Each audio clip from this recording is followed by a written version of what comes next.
বাচ্চাটাকে বাঁচান। এই বাচ্চাটাকে ঠিক করার জন্য 30 লক্ষ টাকার প্রয়োজন। আমার দ্বারা একার দ্বারাই সম্ভব হচ্ছে যে 30 লাখ টাকা জোগাড়। নমস্কার, আপনারা এই বাচ্চাটাকে দেখতে পাচ্ছেন?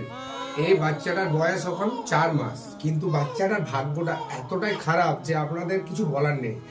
বাচ্চাটার লিভার ড্যামেজ হয়ে গেছে। বাচ্চাটাকে যদি বাঁচাতে হয় ইমিডিয়েটলি বাচ্চাটার লিভার ট্রান্সফার করতে হবে, কিন্তু বুঝতেই তো পারছেন একটা হিউজ অ্যামাউন্টের টাকা দরকার, 30 লাখ টাকা দরকার। কিন্তু এই পরিবার কোথা থেকে এত টাকা জোগাড় করবে বলুন তো?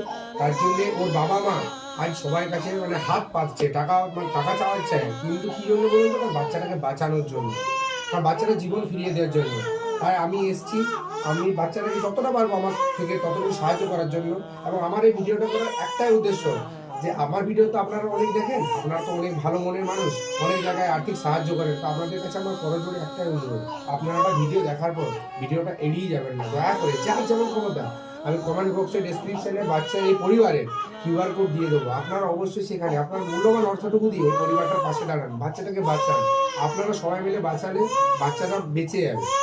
আর যে যদি কেউ তাও না পারেন, তার কাছে আমার অনুরোধ, দয়া করে ভিডিওটা একটু শেয়ার করবেন, কারণ আপনার এই একটা ছোট্ট শেয়ার এই বাচ্চাটার জীবন বাঁচাতে পারে। কারণ আপনার এই শেয়ারটা দেখে হয়তো পাশাপাশি কেউ ভিডিওটা দেখলো, সেই মানুষটা এই পরিবারটাকে সাহায্য করার জন্য এগিয়ে আসতে পারবে। বাচ্চাটার অনেক কষ্ট হচ্ছে, বাচ্চাটার একবার সার্জারি হয়েছে পন্ডিচেরিতে, ঠিক আছে? তুমি একবার ক্লোজ করে শুধু জাস্ট একবার দেখো, বাচ্চাটার অলরেডি একবার এখানে সার্জারি হয়েছে, দেখতে পাচ্ছেন পেটটাতে? এই ছোট্ট 4 মাসের বাচ্চা কত কষ্ট করছে, আর ওর পরিবার বাচ্চাটাকে বাঁচানোর জন্য আপ্রাণ চেষ্টা করছে। তাই আপনাদের কাছে অনুরোধ, যার যেমন ক্ষমতা ততটুকু দিয়ে পরিবারটার পাশে দাঁড়ান। তাও যদি না পারবেন, দয়া করে ভিডিওটা একটু শেয়ার করবেন। আপনার একটা ছোট্ট শেয়ার এই বাচ্চাটার জীবন বাঁচাতে পারে। আর আমি আমার থেকে, আমার সামর্থ্য মতো আমি আপনাদের হাতে 2000 টাকা দিয়ে গেলাম। আপনারা শুধু এটুকু রাখুন, আমার থেকে এটুকুই আমি আনতে পেরেছি, এটুকু আমি দিয়ে গেলাম। ওনাদেরকে। আমি আশা রাখবো আপনারা এই পরিবারটার পাশে দাঁড়াবেন। আপনারা যেমন ক্ষমতা ততটুকু দিয়ে এই পরিবারটার পাশে দাঁড়ান, বাচ্চাটাকে বাঁচান। শুধু এটুকু বলার ছিল। নমস্কার, ভালো থাকবেন।